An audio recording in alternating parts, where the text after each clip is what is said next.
Warahmatullahi wabarakatuh. Kali ini kita akan membahas topik kendali mutu dengan judul ruang lingkup pengendalian mutu. Baik, saya share screen.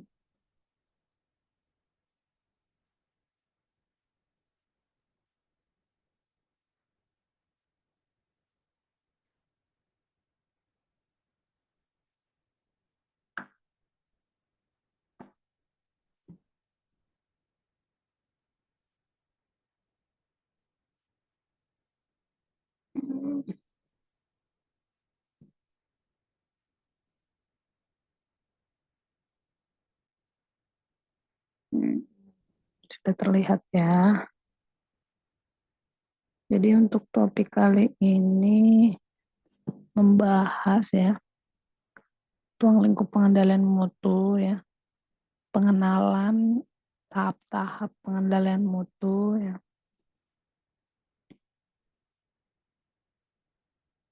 Ya, dan tokoh-tokoh penting terkait konsep mutu ya, produk ataupun jasa ya.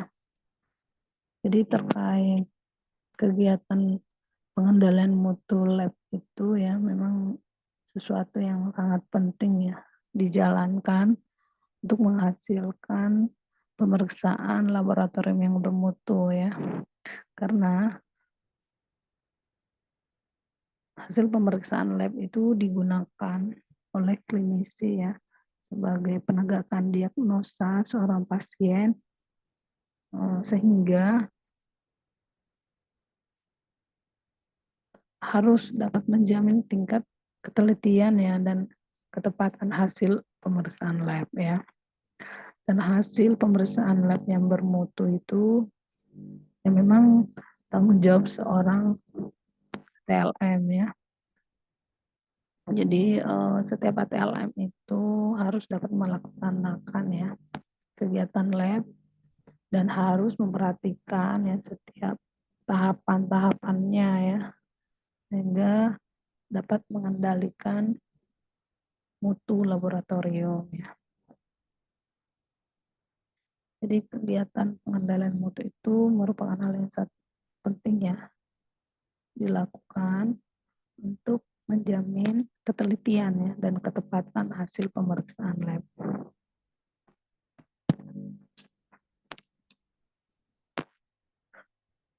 Ya, jadi ini adalah beberapa tokoh penting ya yang terkait konsep mutu, konsep mutu produk maupun jasa ya. Jadi di sini ada William Edward ya.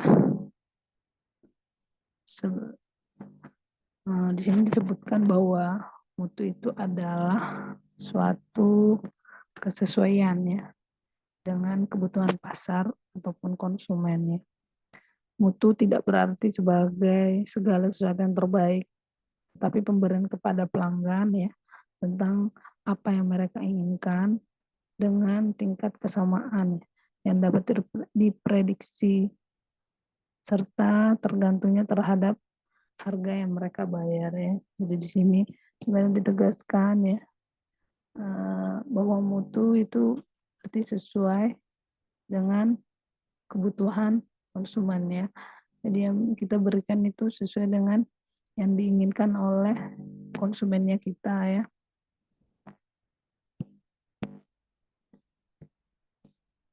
Jadi apa yang kita berikan kepada konsumen ya berarti itulah yang dibutuhkan oleh konsumen kita ya. Jadi sini disebutkan bahwa itu tidak berarti segala yang terbaik ya. Tetapi apa pemberian kita berikan itu sesuai dengan yang diinginkan oleh konsumen kita ya, sesuai keinginannya dan sanggup untuk sesuai dengan harga yang harus mereka bayar. Jadi pemberian yang kita berikan adalah sesuai dengan kebutuhan konsumen ya. Perusahaan yang bermutu merupakan perusahaan yang menguasai pangsa pasar ya, karena hasil produksinya sesuai dengan kebutuhan konsumen, sehingga menimbulkan kepuasan bagi konsumen. Jika konsumen merasa puas, maka mereka akan setia dalam membeli produk perusahaan baik berupa barang maupun jasa ya. Jadi di sini disebutkan kalau perusahaan itu bermutu, ya mereka lah yang menguasai pasar itu ya, sesuai dengan karena hasilnya itu dibutuhkan oleh konsumen ya.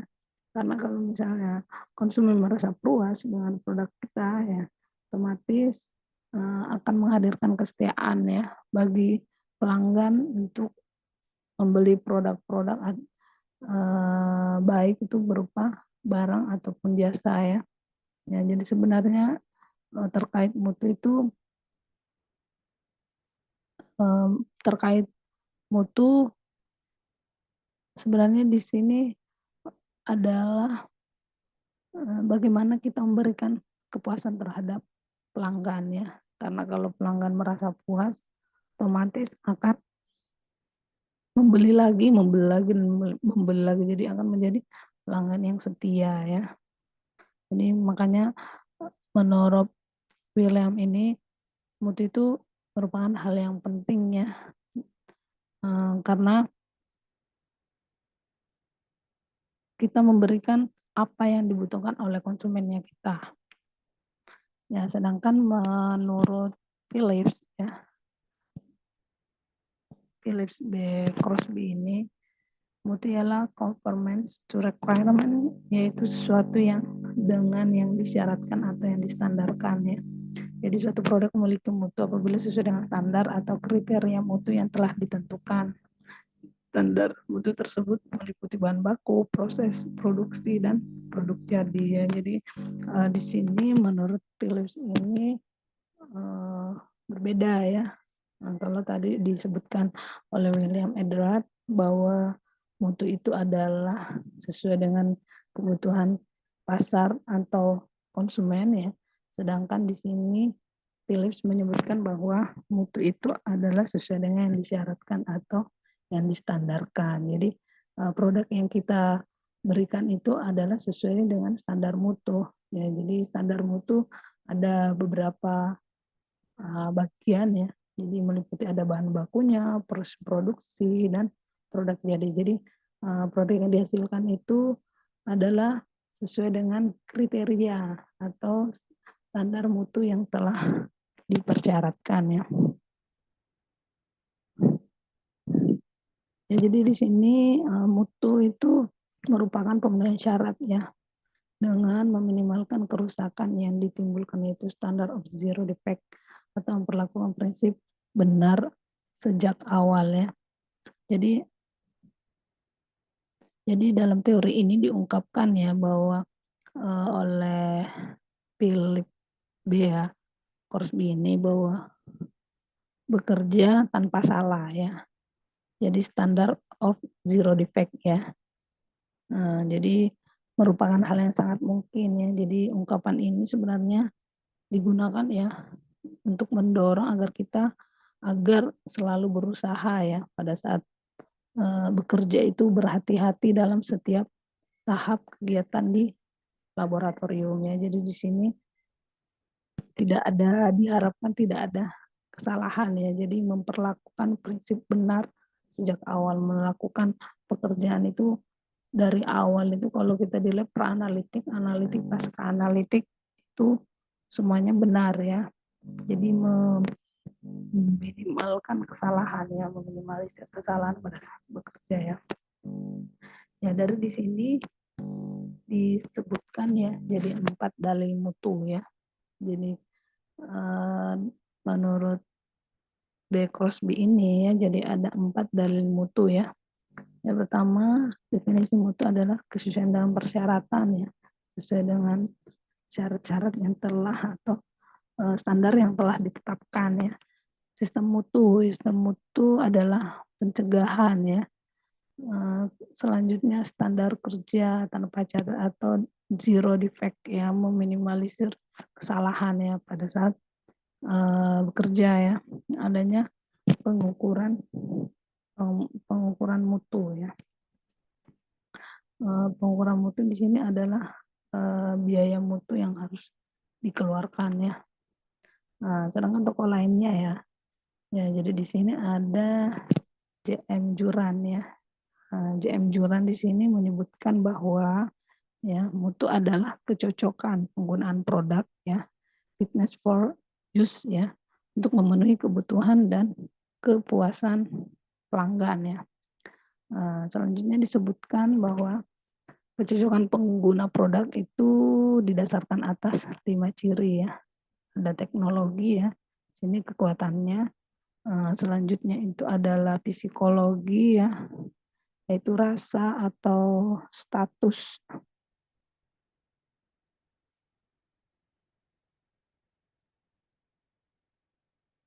Rasa atau status ya, waktu ya, dilihat dari waktu, kehandalannya. Selanjutnya itu kontraktual ya, yaitu adanya jaminan. Dan selanjutnya ada etika ya, atau sopan santun ya. Jadi menekankan di sini ya, bahwa mutu adalah kecocokan ya penggunaannya. Jadi sebutkan bahwa cocoknya konsumen itu untuk memenuhi kebutuhan ya dan kepuasan pelanggan ya. Terus di sini disebutkan bahwa ada 5 ya, ada 5 kriteria ya. Kecocokan pengguna itu dilihat dari 5 kriteria ya, dari teknologi, psikologis, waktu, kontraktual maupun etika ya. Terus di sini juga Juran di sini menyebutkan ya ada 3 proses ya untuk mencapai mutu ya. Jadi ada istilahnya di sini trilogi Juran ya. Jadi ada perencanaan mutu ya.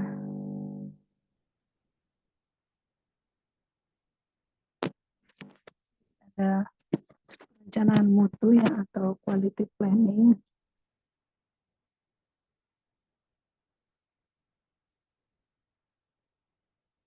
Ada quality planning. Selanjutnya itu adalah pengendalian mutu atau quality control ya. Dan selanjutnya adalah perbaikan dan peningkatan mutu atau quality improvement ya. Jadi terkait perencanaan mutu atau quality planning ya. Jadi di sini ada kualitas pelanggan ya. Kualitas pelanggan ya, menentukan kebutuhan pelanggan, menyusun sasaran mutu dan meningkatkan kemampuan proses ya. Jadi di sini pada perencanaan ini ditentukan ya, menentukan kebutuhan pelanggan ya, sasarannya siapa saja ya, dan meningkatkan prosesnya. Selanjutnya itu pengendalian mutu atau quality control ya, terdiri dari memilih dasar pengendalian ya, memilih jenis pengukuran, menyusun standar kerja ya, dan mengukur kinerja yang sesungguhnya ya, dasar-dasar pengendalian ya. Jadi di quality control ya, jenis pengukurannya apa ya, standar kerja di sini terkait SOP ya, dan kinerja ya, kinerjanya. Terus dilanjutkan bahwa selanjutnya adalah perbaikan dan peningkatan ya. Jadi poin yang dilihat di sini ya, mengidentifikasi perbaikan khusus ya, mengorganisasi lembaga ya untuk mendiagnosa ya, melakukan diagnosa kesalahan ya, menemukan penyebab kesalahan, peningkatan kebutuhan untuk mengadakan perbaikan ya. Jadi di quality improvement ini bagaimana peningkatan mutu ya, peningkatan mutu otomatis mengidentifikasi ya adanya kesalahan ya. Setelah diidentifikasi kesalahannya, berarti menemukan ini ya, bagaimana meningkatkan atau melakukan perbaikan dari kesalahan yang ada ya. Jadi sebenarnya JM Juran ini berpendapat ya bahwa sebuah pendekatan ya untuk meningkatkan mutu lab itu harus ya step by step ya, tahap demi tahap ya. Semua bentuk peningkatan mutu itu harus dilakukan secara bertahap ya. Ya jadi dari 3 tokoh ini ya dapat kita simpulkan ya bahwa mutu itu adalah suatu kebutuhan konsumen ya. Jadi kepuasan pelanggan ya sepenuhnya terhadap suatu produk ataupun jasa yang dibutuhkan ya atau mutu itu adalah ukuran ya yang berhubungan dengan kepuasan pelanggan ya terhadap produk ataupun jasa ya. Mutu juga sebenarnya ya sangat tergantung ya pada situasi dan kondisi serta orang yang terlibat dalam menentukan suatu mutu produk maupun jasa ya. Kalau menurut American Society for Quality Control ya, mutu itu disebutkan sebagai gambaran totalitas sifat dari suatu produk ya ataupun jasa pelayanan yang berhubungan dengan kemampuannya untuk memberikan kebutuhan kepuasan ya. Jadi di sini sebenarnya mutu itu identik dengan terpenuhinya kepuasan konsumen ya terhadap produk maupun jasa yang kita berikan ya. Terus di sini ya terkait mutu laboratorium klinik ya. Jadi mutu lab klinik ini ya meliputi mutu hasil pemeriksaan ya maupun mutu layanan ya. Jadi mutu hasil ya itu hasil pemeriksaan lab ya yang dapat dipercaya ya memenuhi standar mutu ya. Ya dapat dipercaya artinya memenuhi standar mutu ya. Sedangkan mutu layanan itu aktivitas yang diberikan ya sesuai kebutuhan atau harapan pelanggan ya. Jadi di sini bagaimana mengatasi ya keluhan pasien atau supaya pelanggan itu tidak menurun ya. Ya. Jadi di sini terkait mutu lab klinik ya. Jadi hasil pemeriksaan yang kita berikan itu sudah memenuhi standar mutu yang dipersyaratkan ya. Dan mutu layanan ya aktivitas yang kita berikan itu sudah sesuai dengan harapan pelanggan ya. Di sini bagaimana cara kita agar bisa meminimalisir ya adanya keluhan-keluhan dari pasien ya. Karena kalau misalnya pasiennya tidak puas ya, banyak keluhan pasien yang masuk ya itu akan berdampak pada menurunnya pelanggan dari layanan kita ya. Sedangkan di sini ya menurut Permenkes RI ya nomor 43 tahun 2013 ya bahwa pelayanan laboratorium klinik itu merupakan suatu bagian yang integral ya dari pelayanan kesehatan yang diperlukan jadi untuk menegakkan diagnosis, menetapkan penyebab penyakit, yang meninjau sistem kewaspadaan dini, monitoring pengobatan, pemeliharaan kesehatan, dan pencegahan timbulnya penyakit. Ya, jadi di sini memang menurut Permenkes RI ini, ya, jadi lab klinik itu merupakan bagian ya dari pelayanan kesehatan ya yang menyeluruh ya. Jadi mulai dari penegakan diagnosis ya sampai ke pencegahan timbulnya penyakit ya. Jadi laboratorium klinik itu perlu diselenggarakan ya secara bermutu ya untuk mendukung upaya peningkatan kualitas kesehatan masyarakat ya. Ya jadi sebenarnya untuk pelayanan ya. Jadi untuk layanan pemeriksaan yang dilakukan ya di laboratorium klinik itu ada beberapa bidang ya. Ada bidang hematologi ya, kimia klinik, patologi anatomi, maupun bidang-bidang lainnya ya, yang berkaitan dengan upaya kesehatan perorangan ya. Jadi untuk utamanya di sini menunjang upaya diagnosis penyakit ya, penyembuhan, ya, pemulihan kesehatan. Ya, jadi disebutkan ya untuk mendapatkan mutu laboratorium yang diharapkan ya. Jadi ada beberapa hal yang harus diperhatikan ya. Yang harus diperhatikan ya, jadi ada staff qualified ya, jadi kualifikasi ya dari SDM-nya itu. Jadi diharapkan stafnya itu adalah SDM yang memiliki kompetensi atau berkompeten di bidangnya ya.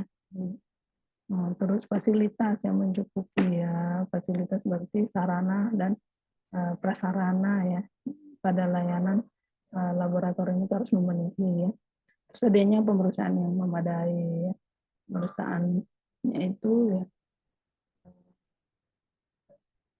ini ya, pemeriksaan yang memadai, terus tersedianya protokol pemeriksaan yang baik ya. Jadi setiap pemeriksaan di sini ada standar operasional prosedurnya ya. Nah, terus spesimen cukup dan memenuhi syarat ya. Jadi sebelum pemeriksaan dipastikan ya spesimennya itu ya cukup ya, tidak kurang ya. Jadi untuk pemeriksaan cukup dan memenuhi syarat. Memenuhi syarat berarti spesimennya itu misalnya kalau darah ya tidak hemolisis ya. Jadi mencegah kerusakan pada spesimennya. Jadi spesimennya itu layak untuk dilakukan pemeriksaan ya. Terus penanganan dan penyerahan spesimen yang baik ya. Jadi di sini bagaimana ini ada 3 rangkaian penanganan dan pada saat pemberian spesimen ya, spesimennya itu kondisinya baik ya dan layak untuk dilakukan pemeriksaan. Terus ada prosesing spesimen yang baik ya. Proses spesimen yang baik berarti udah tahapan ya pelaksanaan ya. Jadi pemeriksaan spesimennya itu baik ya. Terus identifikasi ya. Identifikasi spesimen yang baik ya. Identifikasi aliquot ya, distribusi sampel yang benar. Nah, kehandalan hasil pemeriksaan ya, kalau bercerita kehandalan berarti hasil pemeriksaan ya yang bermutu, tepat dan teliti. Turnaround time ya, turnaround time, terus format pelaporan yang benar ya, adanya angka rujukan ya, jadi nilai normalnya ya, angka rujukannya dari hasil, jadi ada hasil, jadi di lembar hasil itu kan ada ini ya, nilai rujukan yang benarnya, jadi di setiap lembar hasil lab itu ada hasil yang kita berikan, terus nilai rujukannya berapa ya, ada angka rujukan, terus bagaimana berkomunikasi yang baik dengan pelanggan ya. Jadi dalam ada 13 ya yang harus diperhatikan dalam mendapatkan mutu lab ya. Jadi komunikasi juga merupakan hal yang penting ya. Jadi bukan hanya kita mengambil sampel pasien ya, tapi bagaimana kita berkomunikasi dengan pelanggan atau kepada pasien, komunikasi yang baik ya. Jadi jangan langsung bisa mengambil darah ya, memberikan komunikasi dulu, memberikan edukasi dulu, disampaikan dulu kepada pasiennya ya. Jadi sebelum kita mengerjakan sesuatu, menyampaikan dulu, berkomunikasi ya. Jadi melakukan komunikasi yang baik kepada pasien ya.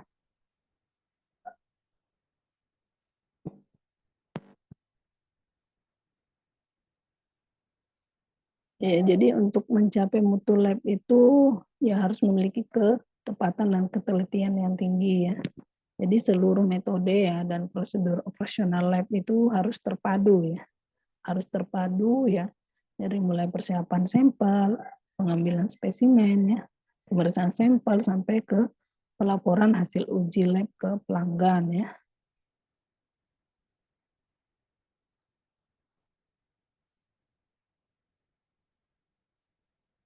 Jadi sebenarnya untuk mutu pelayanan lab itu ya bukan hanya penting bagi pelanggan ya, jadi penting juga ya bagi apa, pemasok atau yang memberikan jasa ya.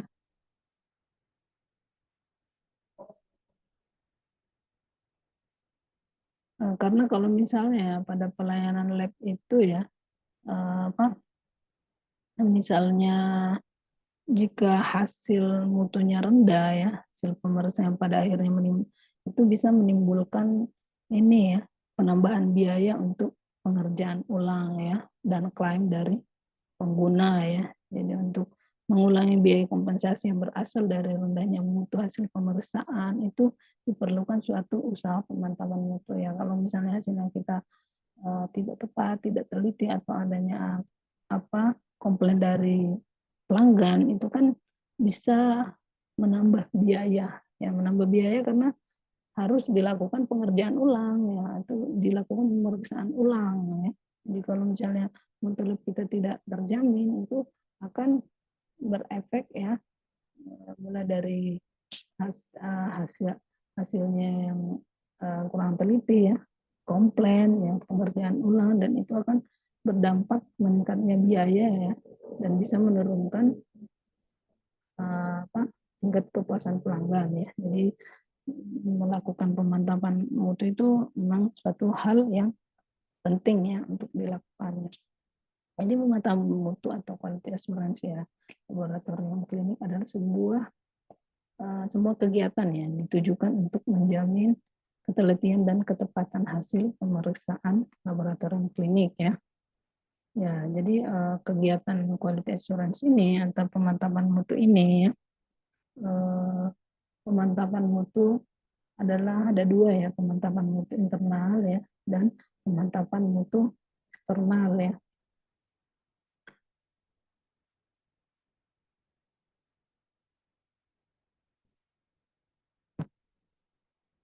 Ya, jadi di dalam quality assurance ini ya, jadi ada dua ya, PMI dan PME. Jadi agar hasil pemeriksaan kita itu dapat dipercaya ya, maka setiap pemeriksaan lab itu harus bisa dikendalikan ya. Untuk mendapatkan hasil pemeriksaan yang teliti dan tepat ya, otomatis ya setiap tahapan itu harus ada pengendaliannya ya. Jadi sebenarnya tujuan pengendalian ini ya pada setiap tahapan pemeriksaan lab itu sebenarnya tujuannya untuk meminimalisir ya dan mencegah terjadinya kesalahan yang terjadi di lab ya, karena kesalahan itu memang tidak bisa dihindarkan ya. Namun tujuannya di sini bisa dikurangi ya, bisa diminimalkan ya. Kalau tadi disebutkan ya apa zero defect ya. Kalau bisa dari awal itu melakukan yang benar ya, dari awal tahapan melakukan yang benar ya, paling tidak bisa meminimalkan kesalahan ya. Jadi kegiatan pengendalian mutu itu ya secara terus-menerus ya, setiap hari dilakukan ya, sebenarnya untuk mendeteksi ya secara dini kesalahan yang terjadi pada setiap tahapan ya pemeriksaan, sehingga bisa diperoleh hasil pemeriksaan yang teliti dan tepat ya. Jadi sebenarnya ya kegiatan pengendalian mutu itu adalah apa kegiatan pemantapan mutu ya, yang sebenarnya tujuannya menghasilkan pemeriksaan yang bermutu ya. Ya, jadi apa manfaat pemantapan mutu dilakukan ya? Jadi otomatis meningkatkan kualitas laboratoriumnya karena menghasilkan hasil ya, hasil yang tepat dan teliti ya, dan bisa dipertanggungjawabkan ya. Kedua, meningkatkan moral tenaga ATLM ya, jadi kepercayaan diri dalam mengeluarkan hasil pemeriksaan ya, kesadaran akan usaha yang telah dilakukan serta prestis ya yang diberikan kepadanya ya. Jadi kalau misalnya sudah melaksanakan kegiatan mutu ya, otomatis kan kita seorang ATLM ya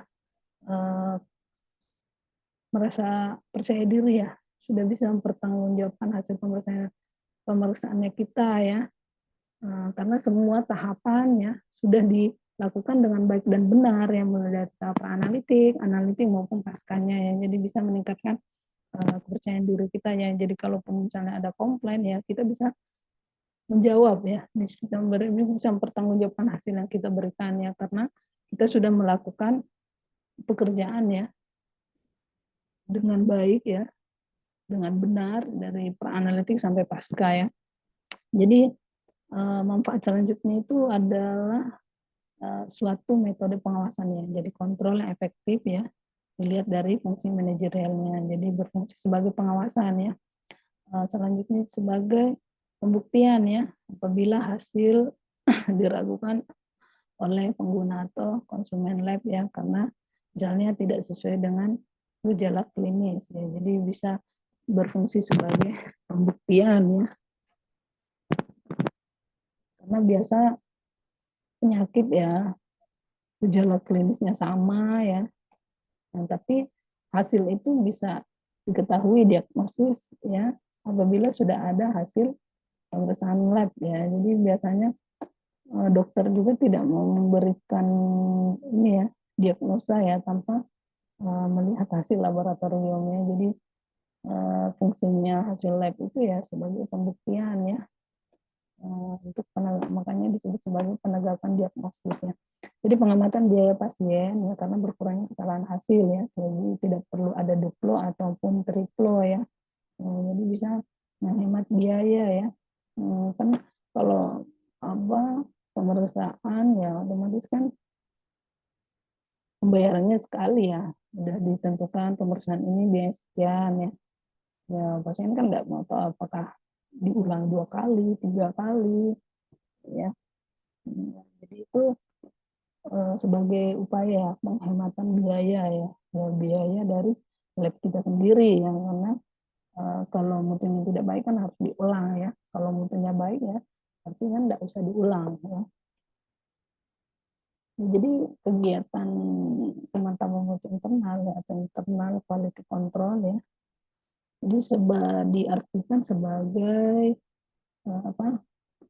kegiatan pencegahan ya dan pengawasan yang dilakukan oleh masing-masing lab ya. Jadi secara terus-menerus agar tidak terjadi atau mengurangi kejadian penyimpangan ya atau error ya, sehingga diperoleh hasil pemeriksaan yang tepat ya.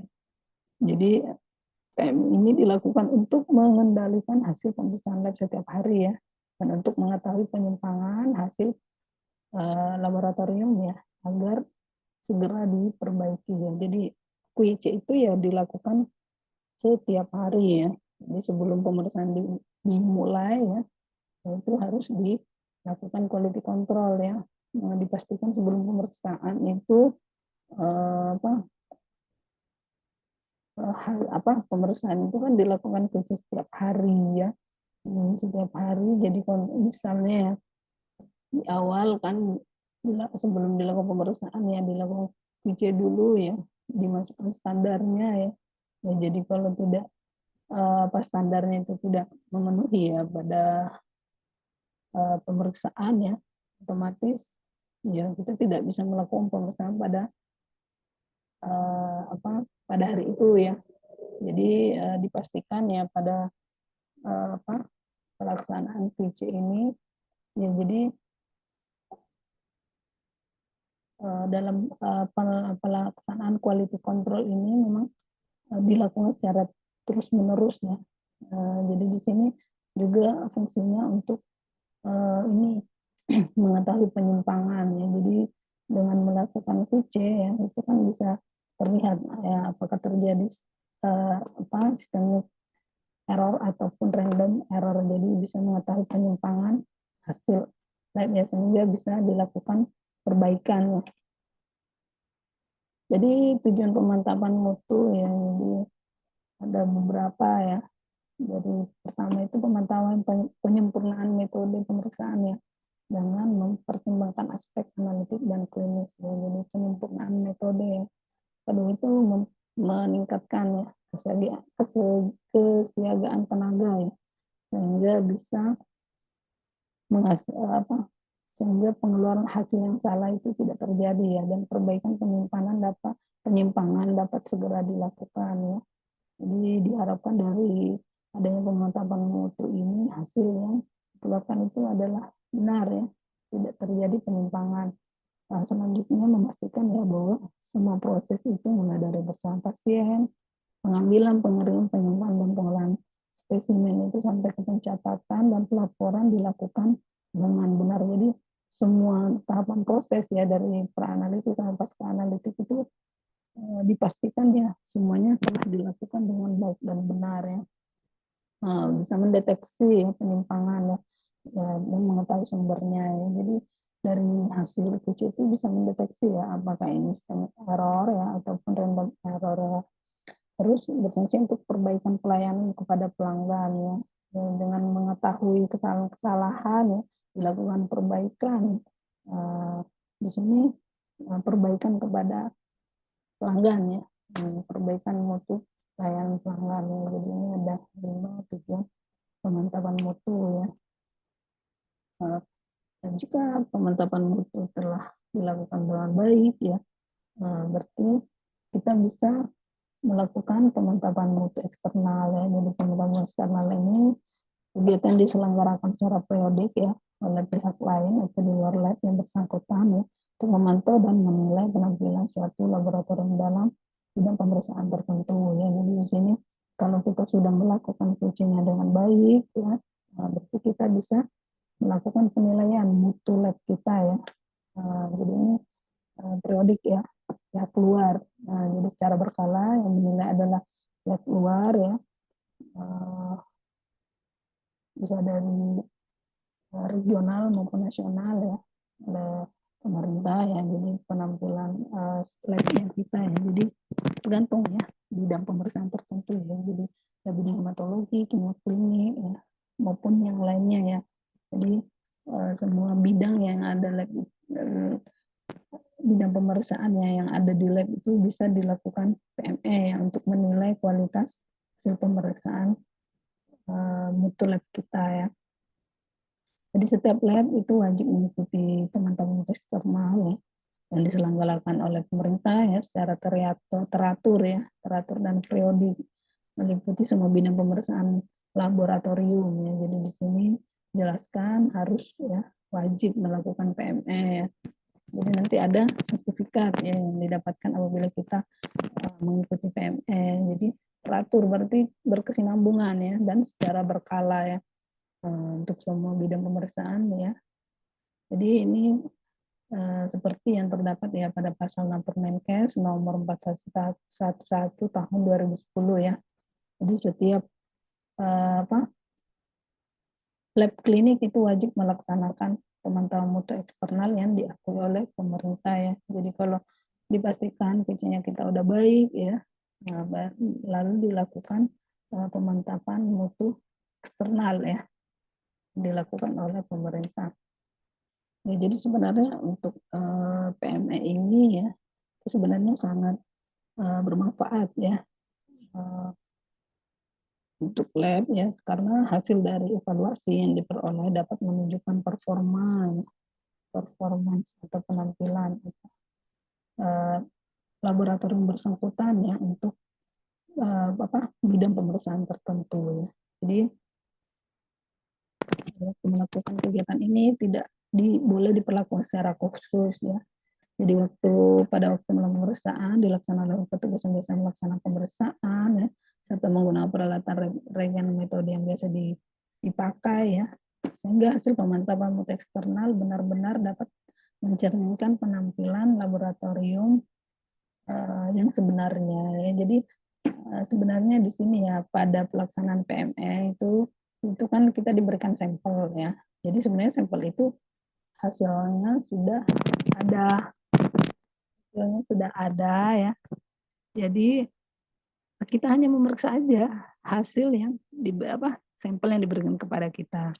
Nah, cuman di sini penegasannya pada saat melakukan pemeriksaan, jadi tidak boleh diperlakukan khusus. Diperlakukan khusus itu, ya kita mengerjakannya itu ya sesuai pada saat kita memeriksakan sampel ya, misalnya kalau sampel hematologi ya, ya metodenya sama ya, yang apa, pemeriksaannya juga sama, jadi tidak boleh dibedakan ya, supaya itu adalah cerminan dari labnya kita, jadi tidak boleh sampel yang ada itu ya, yang kita periksa ya dari kegiatan PME kita bikin duplo atau triplo diulang 2 kali, 3 kali supaya hasilnya benar-benar ya sesuai gitu ya.